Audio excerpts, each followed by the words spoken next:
NHS London, which carved London into 5 sectors. We're now in the North West London sector. 5 sectors, each of which then drew up plans as to which hospitals should go, and what we're dealing with is the outcome of those plans. Now, you might expect, after the Strategic Health Authority that she was chief executive of was abolished, and much of her work was trashed by Andrew Lansley, she might have maybe gone back and thought about some of these things. But no, Ruth Carnell has learnt nothing and forgotten nothing. She's doing exactly the same thing as she did back then. And her main grief to us about Andrew Lansley was that he denounced what we said as a top-down, one-size-fits-all series of proposals for London.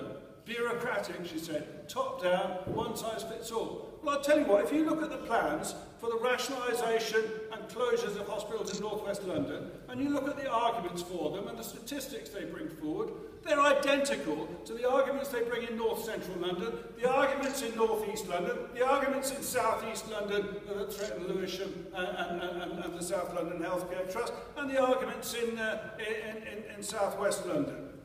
They're identical. It is a one-size-fits-all plan. It's not driven by the actual local health needs. It's not driven by the actual development of clinical services. It's driven instead by the cash pressures of a government that is squeezing NHS to the point of collapse. And that's what we've got. There's new figures out today making exactly the same point. The government is set on a course that will actually reduce spending per head of population by 2017, but in particular for the older age group, will reduce spending per head, despite all these pledges that the NHS was somehow being protected. We're in the meanest 5 years ever for funding in the NHS. We're in a situation where we're facing then another 5 years from 2015 of more cuts. Flatline funding, right up until 2021. The cuts are so big that now NHS England, the people who've taken over from NHS London, are now saying London alone faces a £4 billion gap between now and 2015. 4 billion. And when we look at these proposals to cut services, and we wonder why there's no proposals for services to replace them, we start to put it all together. Because you don't save money by closing hospitals and replacing it with community services that are genuine frontline community services. You save money by closing hospitals and not replacing them at all. And that's what you're threatened with in North West London. That's what we're threatened with in other parts of London where these plans go through. And that's why it's important that we fight back on this front. Because, so if you look at the plans, the decision-making business case outlining what they want to do in this part of London, 2,700 pages of the most tedious, repetitive nonsense you've seen in your life. How many pages of that talk about the community services they're going to put in place at the hospitals? 14.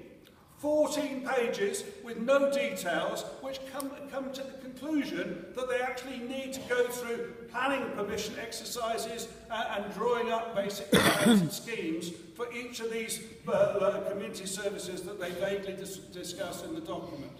No plans, no detailed. There's talk, of course, of spending money, but there's no actual way in which they're going to spend money because there's no places to actually spend them. They haven't identified where these services will be, how they'll be organised, who's going to run them, how big they'll be. None of that is actually defined at all. And that's no accident, because they're going to take your hospitals away and not replace them if they get away with it. And I'll tell you how unconvincing it is when Jeremy Hunt was faced by the challenge from Ealing Council and forced to actually look again at the proposals, and he brought in the independent reconfiguration panel, which is not noted for its being really hugely outspoken. While they did actually, sadly, rubber stamp the closures of Hammersmith Hospital and Central Middlesex, although even that was on a series of false assumptions as to what the plans actually are, they actually said that they didn't find the plans to replace Ealing and Charing Cross convincing, and they said that the whole services have to be sustained in those hospitals. Now, of course, Mark Spencer and the people from Shaping a Healthier Future immediately tried to detract us from that, but it's a very important finding.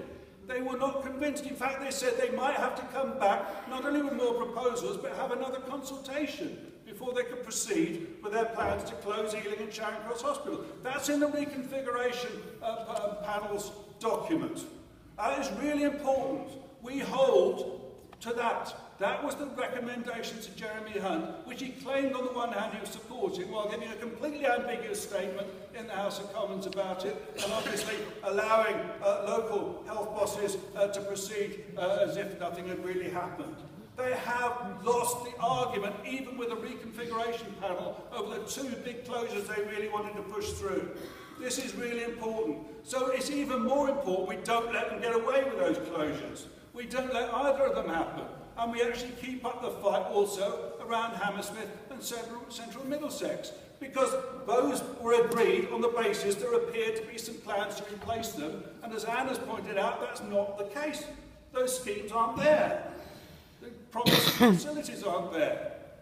In Chase Farm, where they finally pushed through that closure, the first one they've actually done under this whole reorganisation in London, the community services they promised and the primary care services they promised are still not there. They've shut the hospital. They managed to ride through a judicial review despite the fact they hadn't complied with their own plan. They closed the hospital, and we now have the chaos resulting, with the bed shortages in Barnet and so forth up there. We don't want a repetition of that, and we have to learn the lessons of that, but we also have to keep up the fight for that reconfiguration panel to be absolutely central. I'll tell you how desperate the government's getting. They're now trying to put through, as part of the care bill, they're trying to put through a clause that will fast-track flawed and lousy decisions like the documents that actually underpin the shape of your healthier future. Fast-track bad decisions.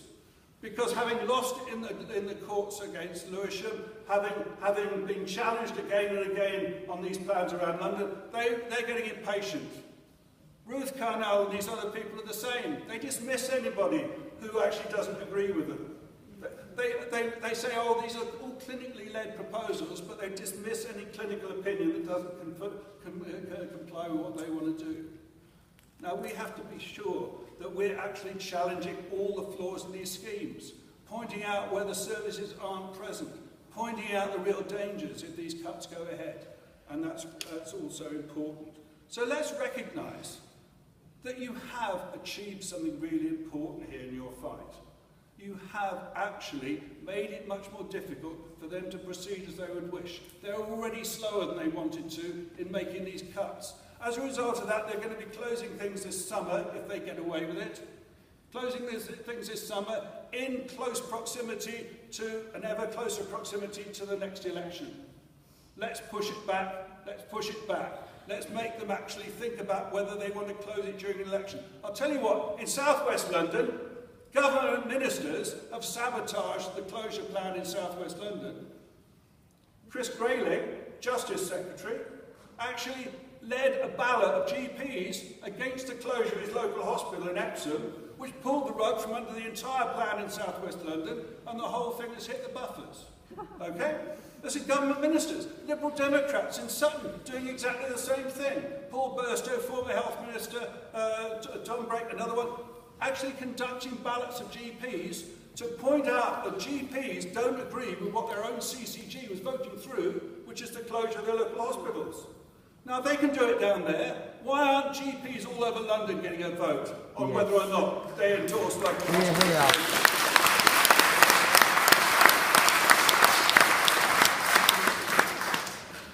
And let's see how many people in Hammersmith, how many GPs in Hammersmith really support this. Let's see if it's just a handful of hand-picked characters that run the CCG, or whether it's actually GPs who really do support it.